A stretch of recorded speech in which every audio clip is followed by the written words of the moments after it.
Good evening. The July 23rd, 2024 Hibbing Public Utilities Commission meeting is called to order. All commissioners are present.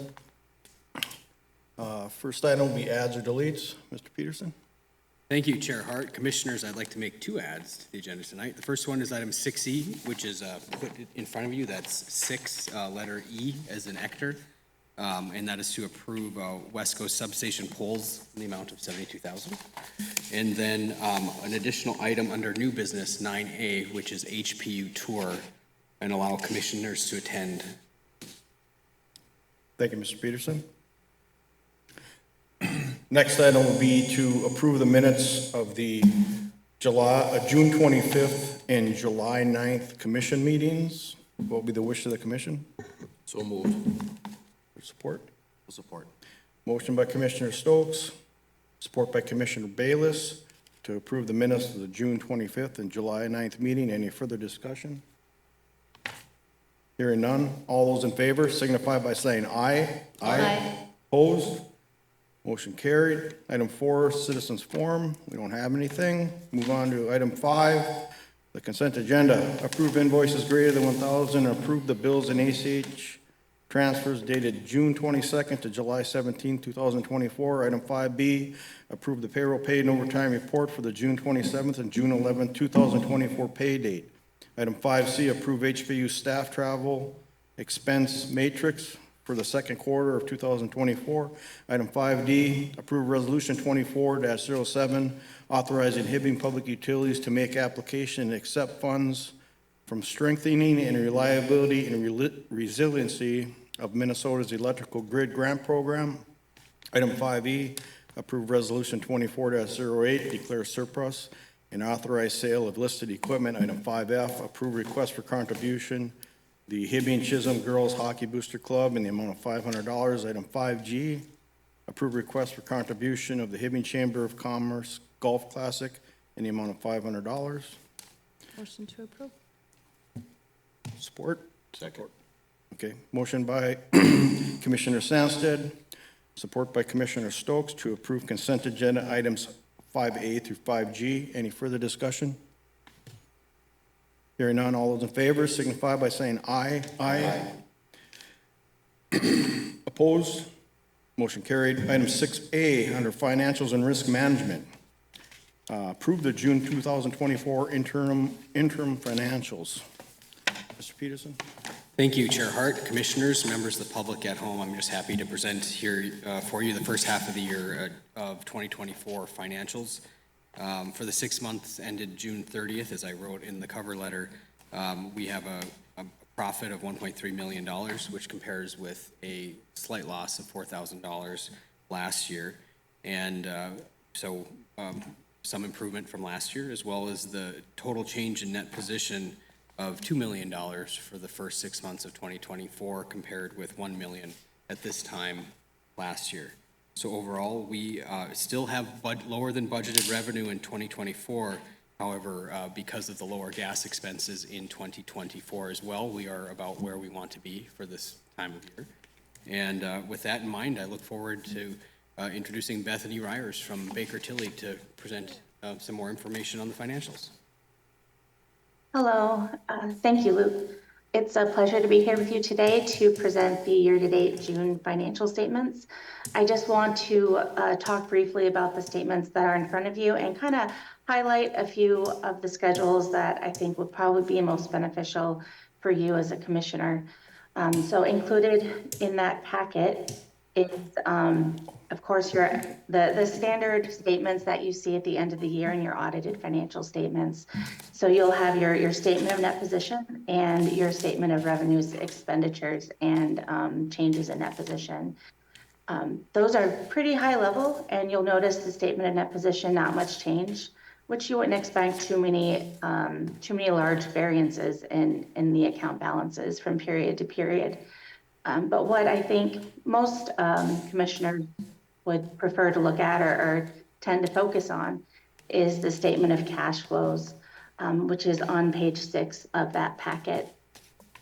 And that does showcase how all of your funds have been or where all your funds have come from. So what money has been received from customers through billings, what has been paid to suppliers, paid for payroll and benefits, and all the other various buckets. You'll notice when you're looking at your cash flows from capital and related financing activities, there's about $6.7 million that were paid to date for capital improvements, which is offset by about $5.8 million of proceeds from that debt that was issued. At the bottom line, you'll see a net change in cash that is a deficit. However, the reason for that is because this cash flow really only looks at cash equivalents, so cash that's in your bank. All of your investment accounts and money that's held in trust to secure the debt that you have isn't included in the schedule. So you'll look under cash flow from investing activities. There were about $5.6 million, $5.5 million that was transferred to your investment account where you can earn a higher return. So that more than takes care of that deficit in cash. So when you look at your total cash and investments, you'll see a net increase of over $3 million. The other schedules that are included in the report are also important just because they give you a little bit more detail. So if you look in the other information section, which is page 8 and 9, you'll see the income statement, your revenues and operating expenses split out by department. So you can kind of see a little bit more detail on how each department is doing for the 6 months ended, and then as a comparison for the year ended 2023. And then of course the budget to actual, with which Luke kind of went over a little bit a second ago. So all in all, I do want to say it does take quite a bit of work to put this together and to close your books in as short a period of time as Hibbing does. That includes within a 2-week period, folks in your accounting department booking all the major accruals, making sure allocations are correct across departments, recording depreciation expense, going through all your bank recs, just so that we can have a really good trial balance and information to compile the information that's presented to you. So it does take quite a bit of work, and they are always very responsive and able to provide us all that information, which is quite a feat for an organization of your size. I can say a lot of organizations that are larger than yours probably take over a month to close their books. Are there any questions? I have one, Chair. Mr. Bayless? Just curious, Bethany, if you could explain to me maybe a little bit, and maybe I'm digging a little deeper than I should, on the statement of net position, what the accounts receivable net of allowance for doubtful accounts is? I'm not quite familiar with that. So the you have your general accounts receivable. So that is the bills that have been sent out to customers that, you know, they'll likely be paying within the next month. However, we do set aside an allowance. So we do net that with the amount that we expect won't be collected, because not everybody pays their bill on time, and sometimes bills go for delinquency. So we do just net that with what we expect won't be paid. Okay, so then we have a range that we expect to not be paid of those amounts that are in there? Yes. Okay, yes. Thank you. Yeah, of course. Any other questions?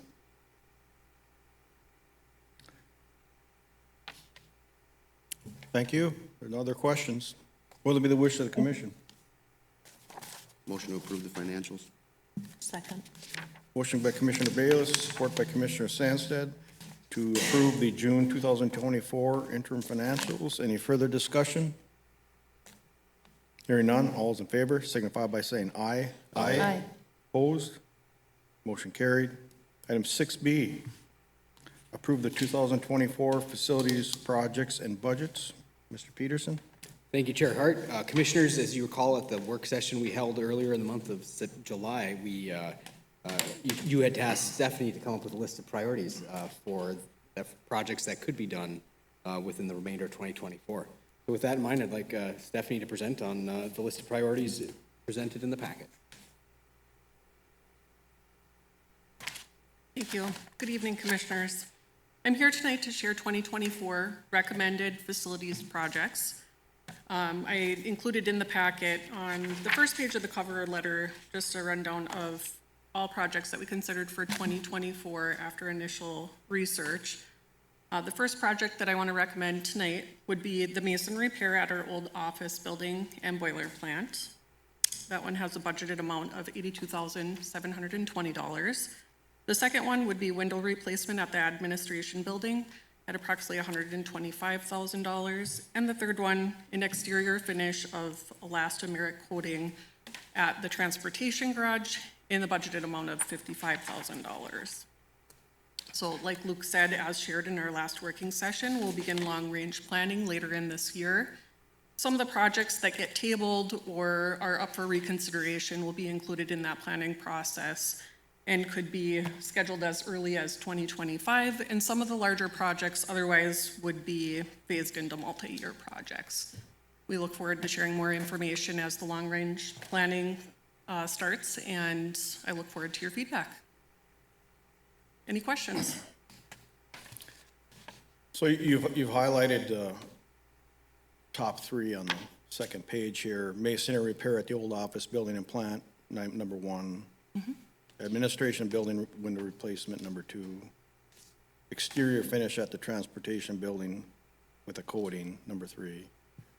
Are you looking to go for bids? Is this looking for approval to go out for bids for this work? Yes, we're seeking approval to move forward with these recommended projects. They've all been, facilities has already been budgeted for the year for capital projects, and just after our discussion, I wanted to ensure that we had the support of the commission on what we finalized for projects, and if there was any to be tabled to be included in long-range planning, that would be acceptable as well.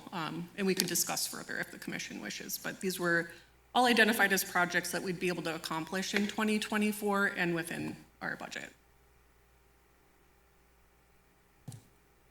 Mr. Chairman, Mr. Stokes? Stephanie, don't you think a air handling system is a higher priority in that ad building instead of the windows? I see again with the air conditioner was down again on Monday, and Yeah, we've experienced 3 outages of our air handling system in the last week. Both were high priority items, were both identified as needs at the building. The reason why we included the window replacement in 2024 is just that we knew that it was a project that we could get done and would allow us to have more time to design and plan for the HVAC system. So certainly is something to be considered, but we're happy to accommodate whatever the commission's comfortable with. I appreciate your work, but my personal feeling is I think that air handling system is more important than the windows in the admin building. Here. How much room does this leave us in our budget that we set up for the year? The facilities budget also includes transportation and IT expenses, and I believe that was $1 million total for 2024. We're not on target to spend the full budget in all 3 of those silos, but with our transportation, we've made great progress in that arena over the last couple of years, and hopefully won't incur any large expenses, but we always like to leave a little extra for that just because of the current status of some of the fleet. Sure, so if we had an opportunity to make some changes to the air handling system at the building and it went over budget, could we budget from, borrow from next year's budget or just approve some extra money, or are we still looking to do that if that's that big of a priority? We would like to complete the HVAC improvements in 2024. We certainly could move forward with the design and get to a point where we could seek bids for that project. We had just gotten feedback from the architect that we had been working with regularly on facilities planning that it's not likely that that work would happen in 2024.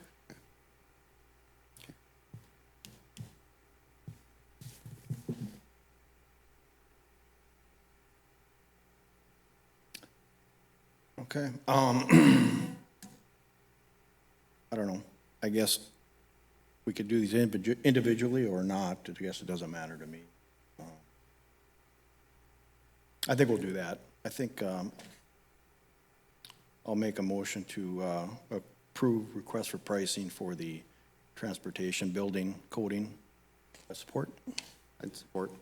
Motion by Chair Harris, support by Commissioner Bayless to RFP coating for the transportation building. Any further discussion?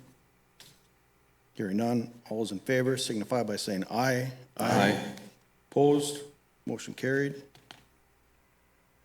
Chair, I'd make the motion for the first one, the masonry repair at the old office building in the plant. I'll support. Motion by Commissioner Bayless, support by Commissioner Stokes to approve request for pricing for the masonry repair at the old office building and plant. Any further discussion? Hearing none, all those in favor signify by saying aye. Aye. Opposed? Motion carried. I'll make a motion to go out for bids on admin building window replacement. I'll support. Motion by Commissioner Stansted, support by Commissioner Bayless to approve the administration building window replacement. Any further discussion? Hearing none, all those in favor signify by saying aye. Aye. Opposed? Aye. Motion carried.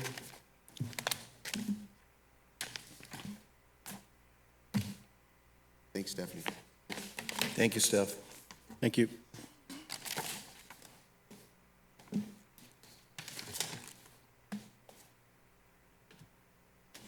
Next item will be item 6C, approve Keller Fence Company for substation fencing projects in the amount of $85,813.20.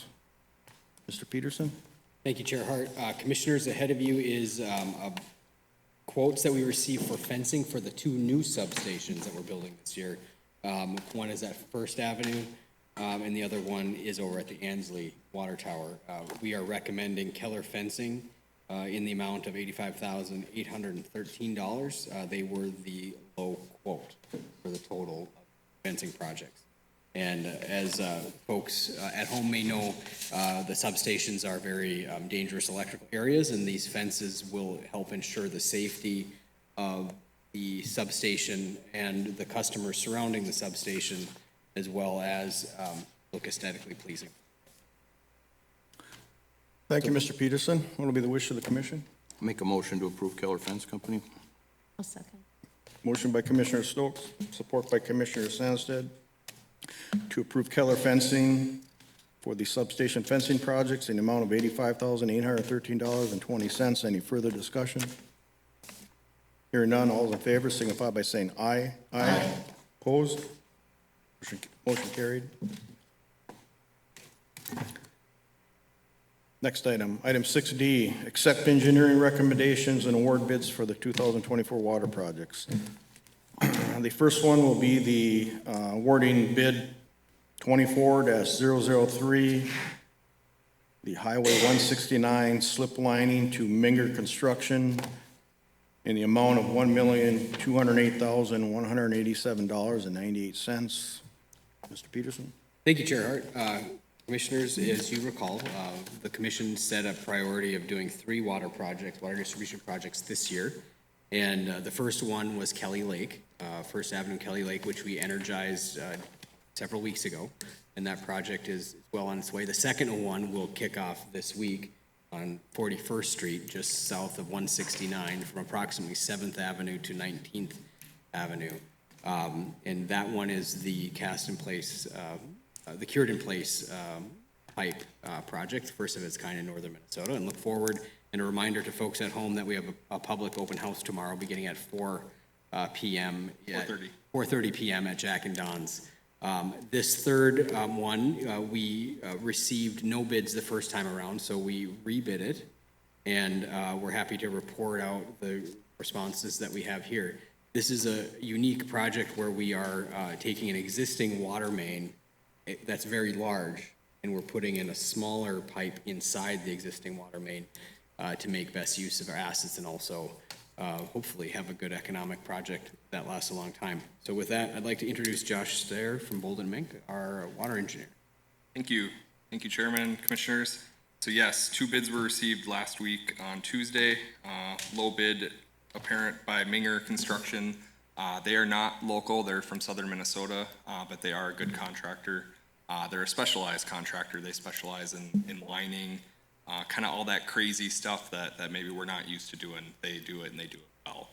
So I was not surprised to see them on the list and actually quite satisfied that they were the low bidder. I do think it is a good bid. I did reach out to their project manager, confirm schedule with them. They're able to meet the completion date of October 18th, 2024, and also that interim milestone we had in the contract. They have to be out of 25th and 169 by the end of September, so September 27th. So they're comfortable with that schedule. They probably wouldn't start till right after Labor Day, but it'll go quick. It's a fairly straightforward project, especially for them. So they were below the estimate. One of the things that stood out on their bid was they put a penny on temp water. I reviewed why they did that with them. Their response made sense. They built it in elsewhere. They still plan to do temp water and maintain water to the college and to the affected businesses. Sorry, So- Chair. Josh, could you say that again? I just didn't hear you. Oh, am I speaking loud enough? Sorry. There's a little bit of an echo. Can you hear? Yeah, me? I'm picking up an echo too. We're good. No, so the contractor bid, so we bid temp water to maintain water supply to the affected businesses or residents, very common practice on a project. Minger put a penny on it, they have to put something on it, they can't say zero. That stood out to me. It's not uncommon for someone to do that, but just, I asked them why. Their response was, how they're planning to do it, they loaded it elsewhere in the contract, because we spec'd out 3 temp water connections, they think they're gonna be able to get away with 1, maybe 2. So they felt like, well, if I put it on the temp water, then I'm gonna inflate my bid when I don't think I'm gonna have to do that. So they've thought through the project. I'm confident in their abilities to complete this, so. Mr. Chairman, oh, Josh, I got a couple questions. Is that pipe laying right on the bottom of the other pipe? It's not suspended at all? No, so you can do that. So you can put casing spacers, they call it. We didn't spec that. We're putting an 18 inside of a 24. By the time you get the outer wall, it's more like a 21, 22 going inside there, so you don't have a lot of tolerance going through bends and just the natural variation in the pipe. Not the end of the world. So what they're gonna do is they're gonna put the pipe in, and then we have spec'd out grout. So they'll drill grout ports every 100 feet, and then fill, we call it annular space. It's the void space between the old pipe and the new pipe. They'll fill that with like a flowable fill. So not sand, it's like Sackcrete you get at Menards, so. So that may have actually answered my second question, is how to determine a leak in a pipe within a pipe. So we'll test it before we fill it, and actually we want to fill it before we grout it, right? Because if we don't, it'll float, so. So in the future, how would they detect a? That can be a challenge, for sure. I mean, if it's leaking, it'll show, and so the challenge is actually making the repair, right? You're probably not, you're just removing that whole pipe with the line pipe and putting a new pipe in. So we spec'd out C900, which is the blue pipe we're putting in elsewhere. That's what's gonna go inside the old pipe. So it'll have a higher pressure rating than the pipe today, so. Still have. Is that a plastic piping or a? Yep. Okay. PVC. Great. Thank you. That's all I had.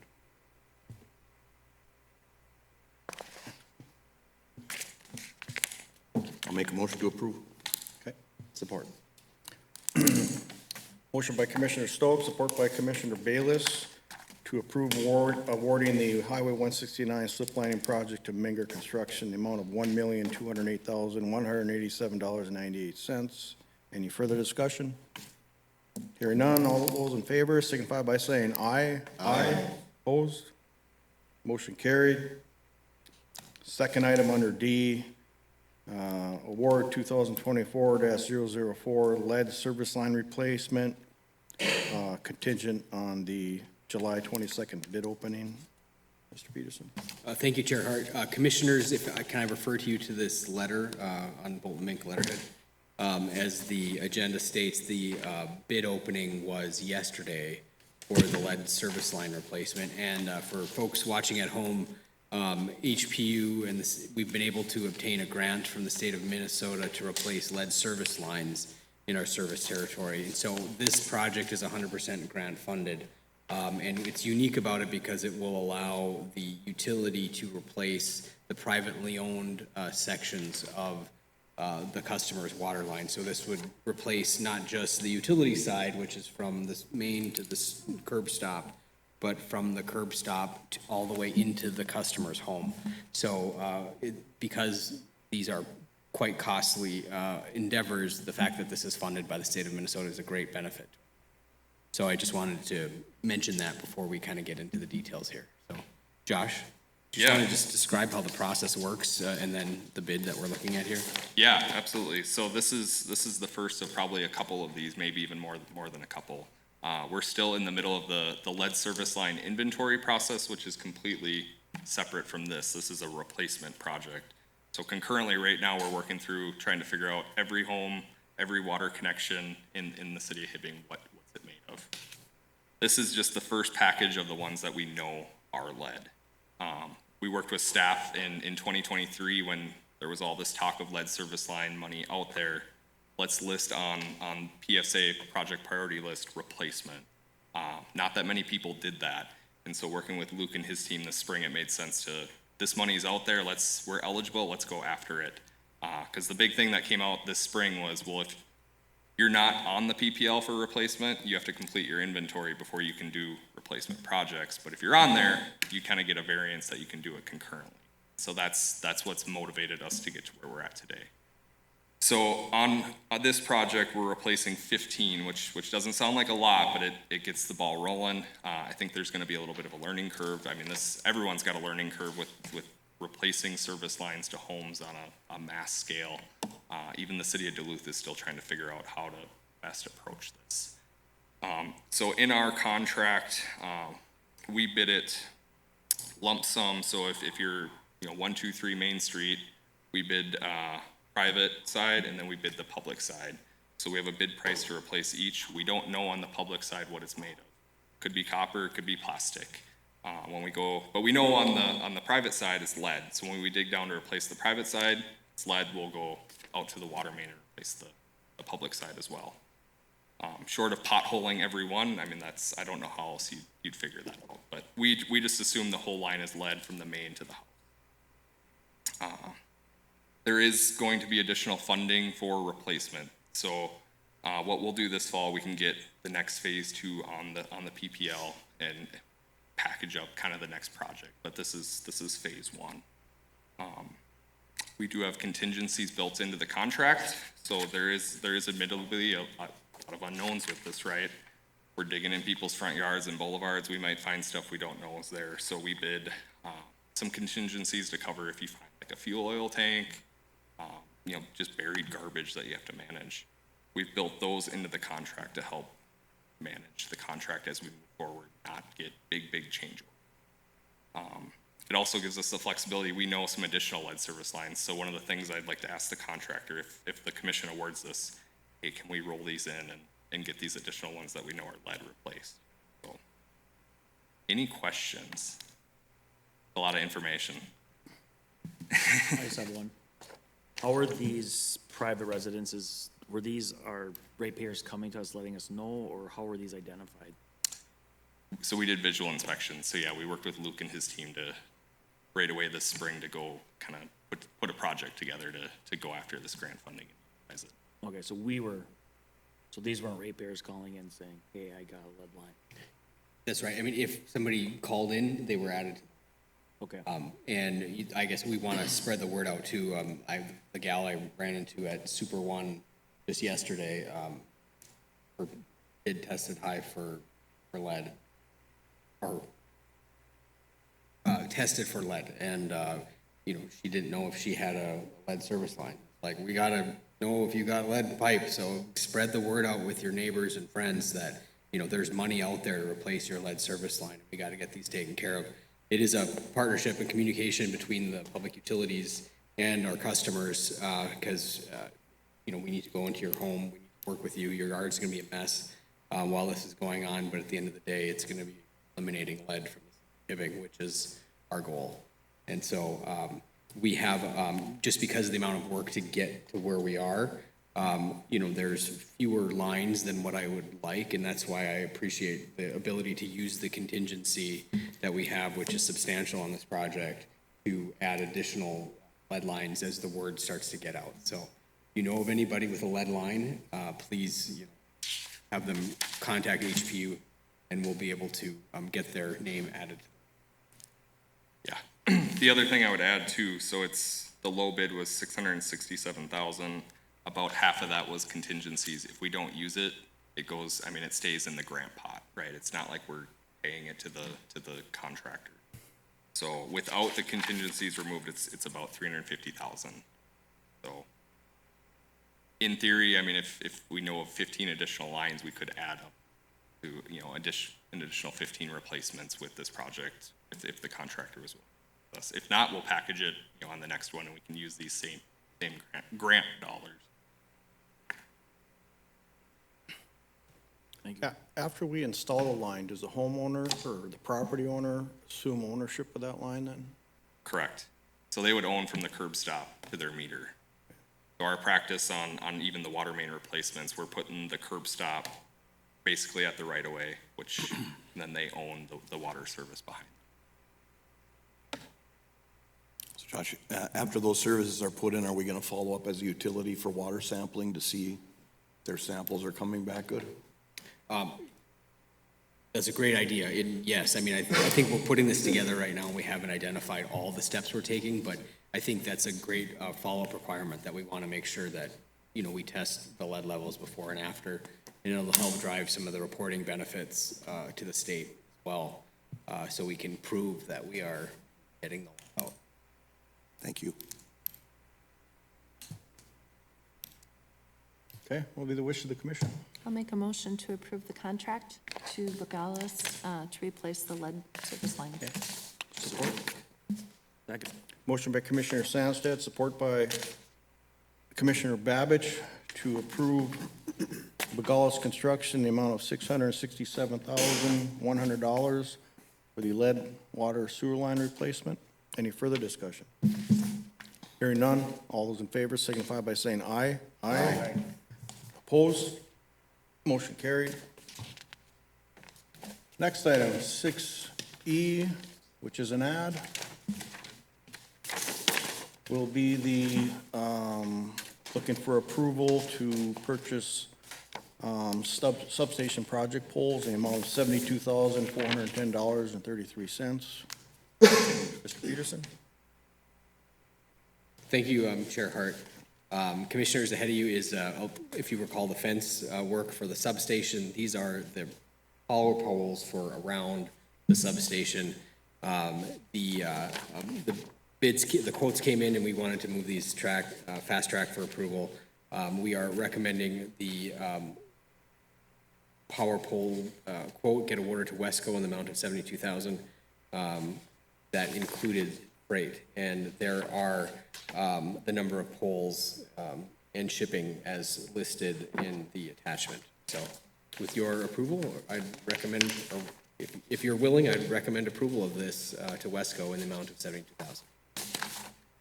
Thank you, Mr. Peterson. I'll make a motion to approve. I'll support that. Motion by Commissioner Stokes, support by Chair Hart to approve the purchase of the substation power poles in the amount of $72,410.33. Any further discussion? Hearing none, all those in favor signify by saying aye. Aye. Opposed? Motion carried. Move on to policy and governance. Item 7A, approve Marty Jarvis to assistant water mechanic crew leader, vacancy. Yeah, that's it. Mr. Peterson? Yeah, thank you, Chair Hart. Commissioners, ahead of you is a recommendation to appoint Marty Jarvis to the open position of the water mechanic assistant crew leader.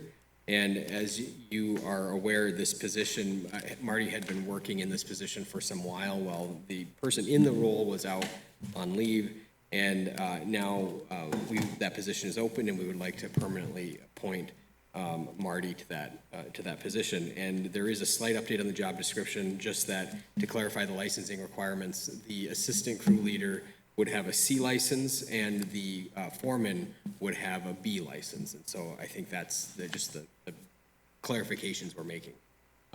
So this particular job description requires the Class C water operator. Thank you, Mr. Peterson. I'll make a motion to approve. There's support. Support. Motion Commissioner Stokes, support by Commissioner Bayless, to approve Marty Jarvis to the Assistant Water Mechanic Crew Leader vacancy with the updated job description. Any further discussion? Hearing none, all those in favor signify by saying aye. Aye. Opposed? Motion carried. Item 7B, declare vacancy and approve posting for Superintendent of Electrical Maintenance and Instrumentation position. Mr. Peterson? Thank you, Chair Hart. Commissioners, as HPU's been evaluating how to staff the electrical and instrumentation crews for a long time, coupled with this urgent need we have to have a master electrician over our crews to ensure that we're continuing to stay in compliance with our state building code and do the work that we are doing, we are recommending the declaration of vacancy for the Superintendent of Electrical Maintenance position with the job description attached. With that, I'd like to introduce Stephanie Dickinson. If you could approach the podium and update the commission on our work here. Thank you. Hello again. I'm here today to provide a recommendation for the commission to declare a vacancy for a new position. It would be the Superintendent of Electrical Maintenance and Instrumentation. This individual would supervise the work of and also the crews of the instrumentation and the electricians work group, consolidated into one work group, but everyone would still remain in their current roles. I know there had been some discussion of a hybrid role, but the goal is to keep them currently within the roles that they were hired for. The qualifications, as Luke had mentioned, do include that the individual would have a master's electrician's license or that they'd be an electrical engineer with a professional engineering license. And that aligns with the state Department of Labor and Industries requirements to be a registered electrical employer and not only do maintenance, but also construction within all of our facilities, not just the power plant. By adding this leadership position within the union, we thought this would be a great way for this person to be able to also cover standby and other leave requests that otherwise might be hard with two-person crews. We currently employ 2 electricians and 2 instrumentation technicians. Both the electricians are licensed journeymen, and then the instrumentation group are not licensed electricians, but they can register with the state as power limited technicians. So although these jobs are not currently combined, and they do assist each other on a regular basis with regular tasks, and in the past and are presently covering leave requests in that work group while we're experiencing a short-term staffing level shortage within one of the work groups. So with that, I'll take any questions. Mr. Bayless? So we've had some conversations about this, and I think there was some back and forth a little bit about, is this the right position? Is this the right direction for the crews and whatever? And I think we've kind of established that, you know, combining the crews at some point is right. You know, I mean, I think that's the direction we're moving in. I'm still a little concerned at the lack of the development of the apprenticeship program. Like, we haven't seen anything about the rest of the story for this. So, while I understand the importance of the superintendent position, I think we're a little cart in front of the horse on it, my personal opinion. Not to say anything bad about what's being presented here. I feel like we should see a little more to what the end result is gonna be before we take that jump. So, just my own personal thought. Well, thank you. That's really good feedback. And I think one response that I can give you from some of the internal discussions we had was that the superintendent might play a really good role of having that hands-on approach to identifying what those work groups' needs are. Their apprenticeship program currently is a combination of electrical and instrumentation training. And the hopes would be, to be able to recruit someone who is highly qualified and licensed to oversee that group, but I definitely understand what you're saying too. Yeah, absolutely, and I think if I could just add on, the reason why we didn't feel comfortable doing that right now with the staff we have is that we want that leadership role to advise on that rollout of the new apprenticeship program for the combination. And so the fact that this is a union position with both the credentials to govern the work as well as experience and knowledge of doing the work, I think that's probably best in line with expectations for an industry-wide apprenticeship program, rather than us guessing at this point. So that's why, it's our staff's recommendation, at least at this point, commission ultimately decides, but that we need that person in place to advise on the future of the apprenticeship program for the combination. Mr. Chairman. So Commissioner Bayless, I share your same concern. And in some of the discussions we had on this, I expressed my opinions towards the existing apprenticeship program and moving that apprenticeship up and getting up to a higher standard. Right now, our apprenticeship program is state approved, but there's nothing in the state that recognizes our apprenticeships once they become journeymen. So with the recommendation and the hiring of this position and giving this new individual his thoughts or her thoughts towards this apprenticeship committee and get them so they are qualified within the state to go other places and do other things, give them some more credentials and bigger merit in their job or whatever, however you want to say it, is discussed. And so I think that's something that has to happen after this happens. We're trying to find relief for the crews right now and get this crew back up and going. So, but I feel the apprenticeship program currently should be changed, and it should be at a higher level than what it is. And I would agree. I would agree. I think that's kind of what I was hoping we could see more of ahead of time. You know what I mean? I know that there's support needed in there for both departments right now. So I get it, having one combined person, but that person's gonna have to come in and learn stuff maybe. So I don't know that allows any actual relief to the people that are there now. I feel like it's actually more work for them to do the assimilation process. So that's just my concern. I don't think the combination of crews is a bad idea. I'm not super comfortable with the way that it's set up right now, so. Mr. Chair, following up on that same train of thought, I guess I'm wondering, can you just tell the commission what is being currently done to maybe spell the individuals that are picking up kind of the extra workload due to either shortage of staffing for one reason or another?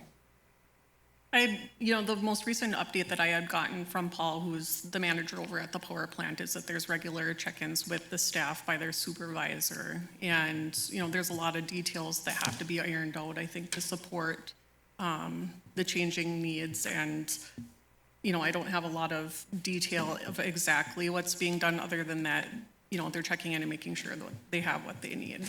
We have, had preliminary discussions of reassigning standby time or, just combining crews all together right now. But at the end of the day, all of that seemed like it would be way too fast. We need to, thoroughly plan out what that all looks like and make sure that in order to be more successful with that approach, it would take more planning. And if I could, Chair, just add on the fact that, yes, that's exactly right. There are ways to accomplish that, making sure that standby is not overly burdensome right now, but we just didn't feel rushing that was the right thing. But what we are doing is approving vacations and forcing vacations, especially ones starting tomorrow, that the standby and call-outs are covered by the folks within the combined work already. So, we are providing that relief, and I just want to make sure everybody knows that everybody deserves time off. They deserve not to be on call 24/7, 365, and especially during summer. So I think we have it, and I just want everyone to know that the health and welfare of our employees is a very high concern. We want to avoid burnout.